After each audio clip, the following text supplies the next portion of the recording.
Good afternoon, everyone. This is Teacher Dean, and today we're going to talk a little bit about memoir. Again, memoir. And this is for students who are at sixth grade level. So you may be either in the sixth grade or you are at sixth grade level. So let's talk about memoir. Memoir is a special kind of story.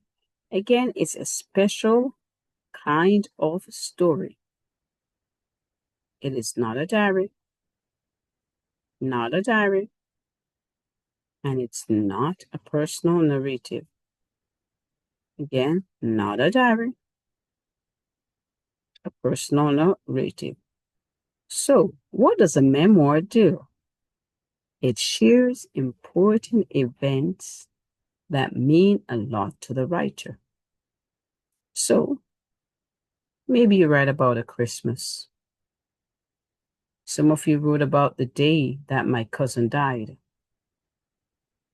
Some of you wrote about your closest to your grandparents, some kind of event that happened. So, here we talk about families, we talk about friends. The memoirs that you have read in the textbook Brown Girl Dreaming talks about herself, he talks about her sister, talks about herself and her teacher, and she couldn't write the letter Q. But remembers those things?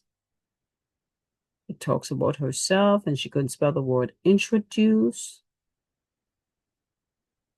Talks about Stevie and me. Talks about the other Woodson. So again, if you notice, all of them had somebody else in the story. Somebody else in the event. Memoirs usually have a theme and show feelings. So a memoir is not, let's do this, not an autobiography. It's not a diary. It's not a personal narrative. It's a story where the author tells you their feelings. It's not a story where the author tells you their feeling. It's a story where the author shows you their feeling. There's a difference between telling and showing. Telling, I am sad. When I'm sad, meet my face. That's showing. You can put those in words. I pouted my mouth. I opened my eyes, showing me something you're doing.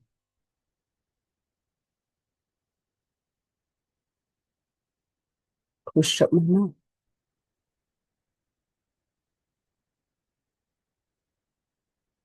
I opened my eyes, showing. I opened my eyes wide.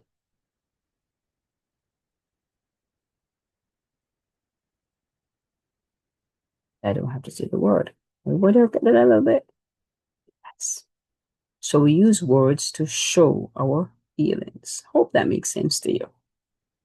Now, it is not a story that covers months or years. It usually focuses on an important time or event. It can cover a day, maybe 2 days, but not a whole month, everybody. Not 10 years.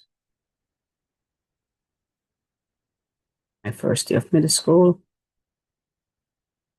My first week in middle school. Let's just do that. Right? So let's move on. Now, this is something that I wrote. Some of you won't write like this, but it doesn't mean that we can't try. So here's mine. I was born in 2011, the oldest of the bunch, the one who had to figure things out first. I started life in Cooper City and went to school in Miami, where the sun always seemed to shine too bright and the earth smell and the air smelled like adventure. When I wasn't studying, I was always moving, kicking soccer balls, flipping in gymnastics, playing piano keys, serving in the church kitchen. I showed up to church and slept like a baby. My days were busy, but my heart really had a place to rest. I played on PS4, broke my knee on scooter, and went to school on the bus. 5 long years, I bounced from home to home with mom, then dad, then cousins, then more family. Each house had a different smell, different music, and so many rules. None of them felt like my room. School was the same. Different teachers, different decorations, and different rules. No more cafeteria food. Then boom, everything changed.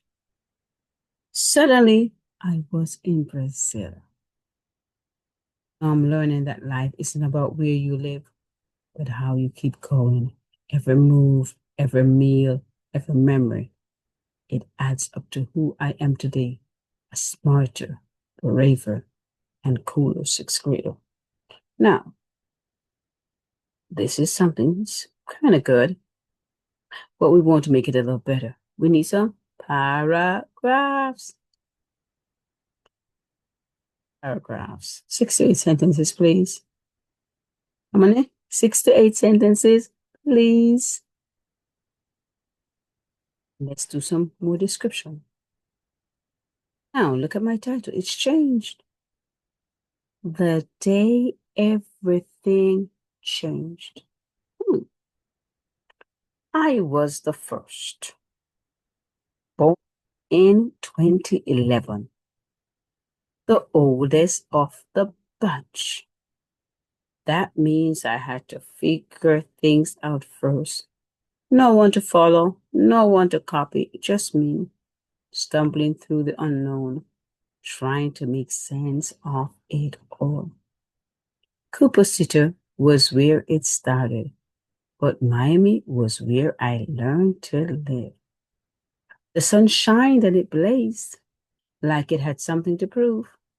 The air smelled like new shoes. And it was like when the Dade County School Field was about to happen. Notice, we have more than 6 sentences here. First paragraph, 6 to 8 sentences. We also have our indent. We have our punctuation marks for them.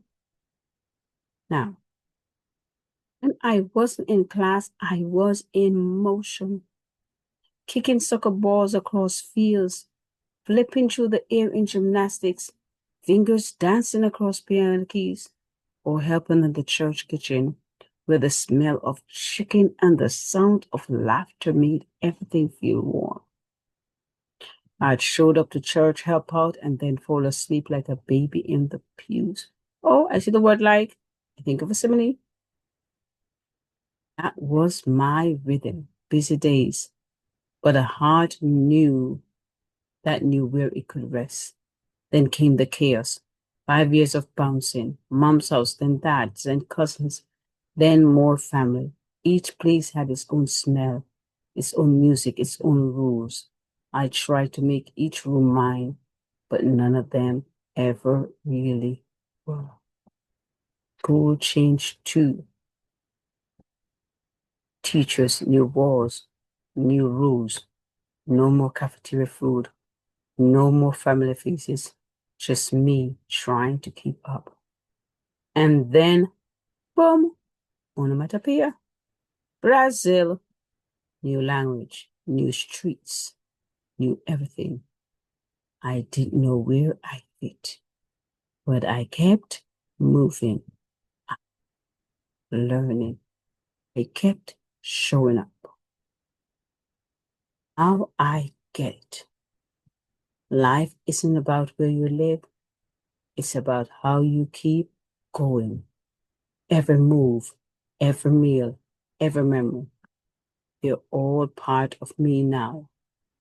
I'm not just a kid who had to figure it out first. I'm the kid who did.